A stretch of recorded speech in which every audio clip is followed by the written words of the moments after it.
今天这支影片会教你要怎么断舍离。我们要把过去累积，然后我们不再需要的东西，通通都做一个清理，我们才会有空间迎接更好的东西哦。所以要把这支影片看到最后，这支影片可以帮助你在2024年做一个很好的结束，然后好好的迎接你美好的2025年。啾啾溜溜不滑倒，带你体验人生不滑倒。嗨，大家好，我是 Judy。我们现在又到了2024年的年底咯，你的2024年过得还好吗？是好还是不好呢？对我来说，我的2024年是一个休整休息的一年。那前面休息了6个月，然后到年终的时候才开始找到我想要做的事情的方向，所以我的人生又转了一个大转弯。你呢？你的2024年发生了什么事情呢？可以留言跟我分享吗？因为我也想要知道大家对2024年的看法是什么。那我们到了年底，大部分会做些什么事情呢？那就是最重要的断舍离。年底真的很适合断舍离哦，因为我们今年这一整年即将要结束，要迎接明年的新年，所以我们很适合把一些旧的东西好好的做一个整理跟结束，这样子有空间，把东西清出去之后有空间，我们才可以迎接更好，就是明年的一些新的东西进来。能量上面也是这样哦。第一个断舍离的重点呢，就是你的环境。你的环境包含你的房间、你的家里，或者是你的办公桌，这些都是属于环境的断舍离环节。第一个最容易做到的就是从房间整理开始。大家都会觉得好像整理房间会有改变什么吗？没有，房间真的跟风水还有跟整个能量场有关系。有时候你如果觉得你很低潮的时候，你花点时间好好的去整理你的房间跟你的家里。整理的过程，你会觉得在整理的过程中，然后你就会有一种疗愈感，不知道，就是会有一种很专注，然后会感觉你发现一些沉积的东西，然后这些东西可能不再需要，把它丢掉。在丢东西的这个过程中，其实你的心理上也会有一些放下，而且整理好这个环境之后呢，环境变得整洁，这整个能量场变好，你看到这么干干净净的东西的时候，其实对你心理的影响也是会比较舒畅。这是在心理学上面有实证研究过的哦。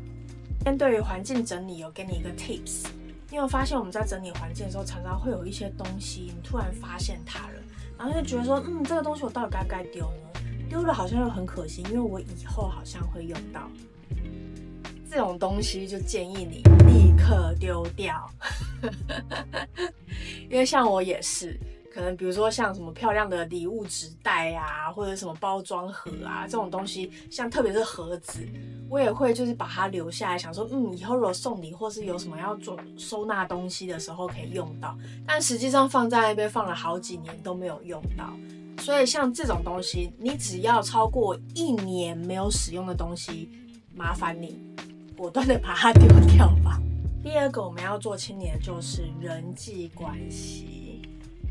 其实我们在我们的人生中的每一年，我们都会一直不停的遇到新的人，或者是也会有一些旧的人一直持续每一年在我们的生命中存在。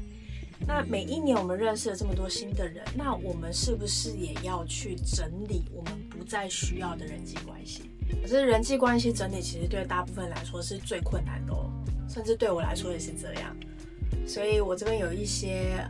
小秘诀想要分享给大家。其实你舍不得做人际关系断舍离的原因，都是因为你太善良了。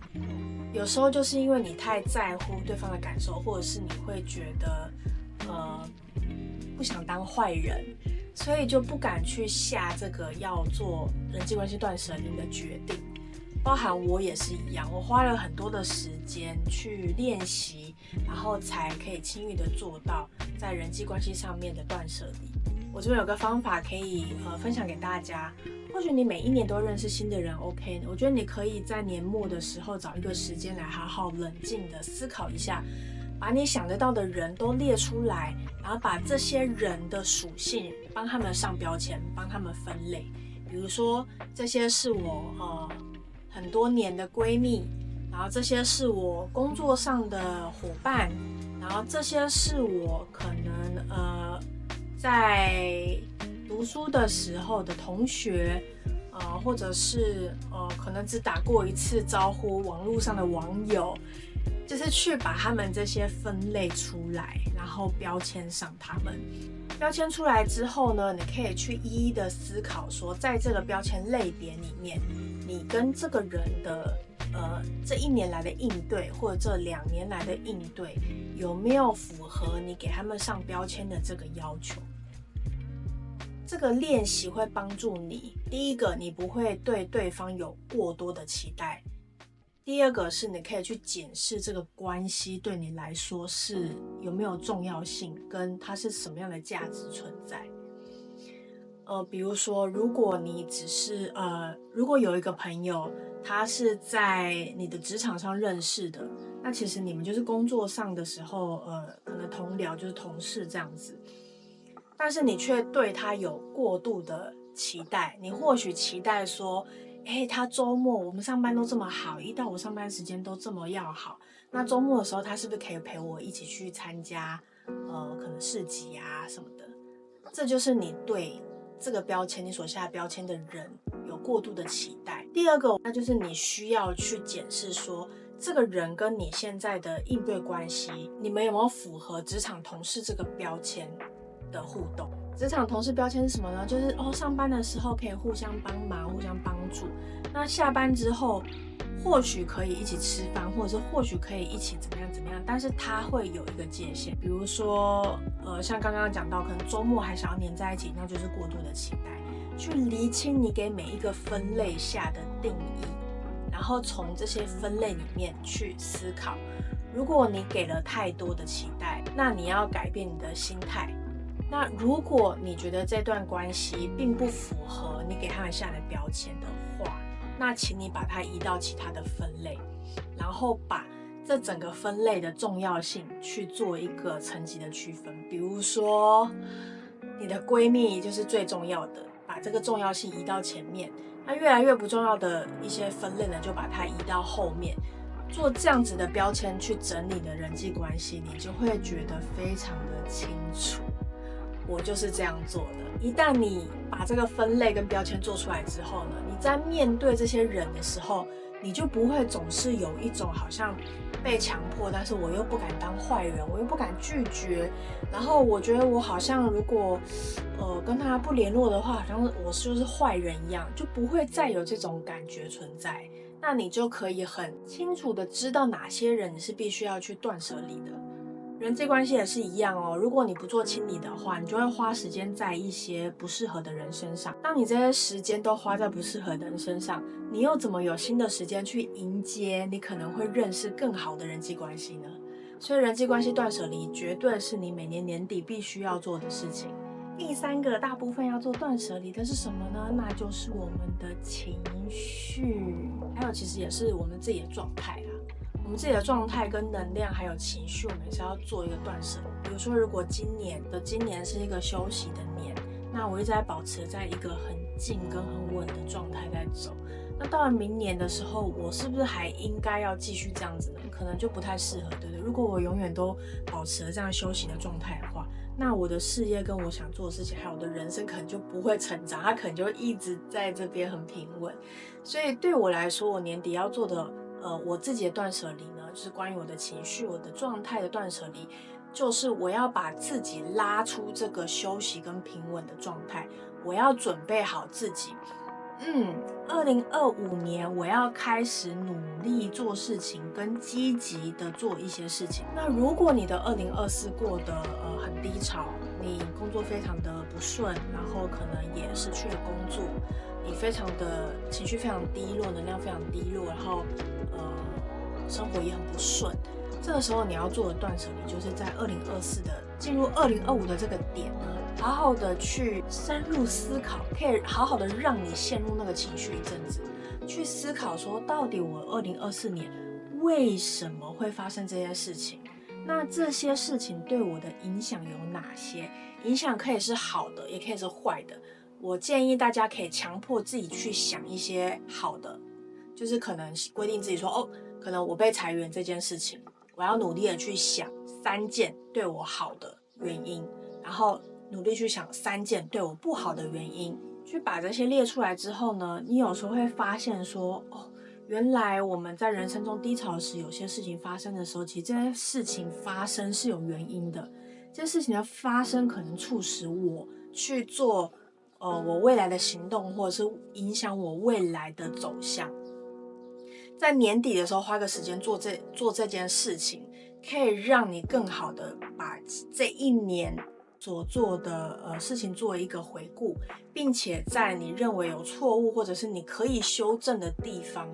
去做一个改进，然后在2025年努力的去做这个改进的部分，你的生活就会开始有改变。因为之前你做的这些旧的模式，你如果没有做一个这个年尾断舍离的回顾的话，你又会用一样的行为模式继续做跟继续生活，那你的人生要怎么有改变呢？对不对？以上就是我今天分享的3个断舍离的大方向。最后我要分享给大家一个最大的法则，在断舍离的时候最常使用跟最好用的方法，那就是82法则。也就是说，你把20% 的东西，重要的东西，把它好好的维持跟保存，把剩下那么不重要的80% 的东西清除掉，可以运用在各个部分。像我们前面讲的3个大部分，像空间的部分也是，你不再需要的东西，你认为你可能会需要的东西，把这80% 的东西通通丢掉，然后只留下那些你需要的。第二个人际关系也是，只留下你身边最值得跟最常联系的这些知心朋友20%，然后把其他的一些80% 不太常联络，或者是一些事业上跟社会上遇到的人呢，摆到比较不重要的级别。第3个部分也是，把20% 关于你自己，你在这1年之中学到了什么，去认真的专注在这些你学到的东西上，然后去做修正，跟你发现的错误上去做修正，然后把其他不是那么重要的80%，比如说原来我可能在2024年的前段，我可能事业对我来说是最重要的，但是在2024年的年中的时候呢，我可能交了男朋友，那我的生活最重要的就突然变成了我的男朋友。那这个时候怎么办呢？我的顺位改变嘛，那我2025年要怎么继续做呢？可能现在对我来说，我的目标就是要结婚，举例就是要结婚。那我要做些什么？那我2025年的是不是就要20% 的精力放在我的男朋友身上？然后另外的80% 可能就是原来我认为我很重要的事业，或者是我原来我认为很重要的兴趣学习。这也可以适用28法则。你的2024年底会做些什么样的断舍离呢？哪些断舍离的部分是你觉得最难的？可不可以在下面留言跟我分享？那今天就到这里咯，希望大家都有学到断舍离的小技巧，好好的整理2024，迎接很好的2025。我是 Judy， 我们下次再见，拜拜。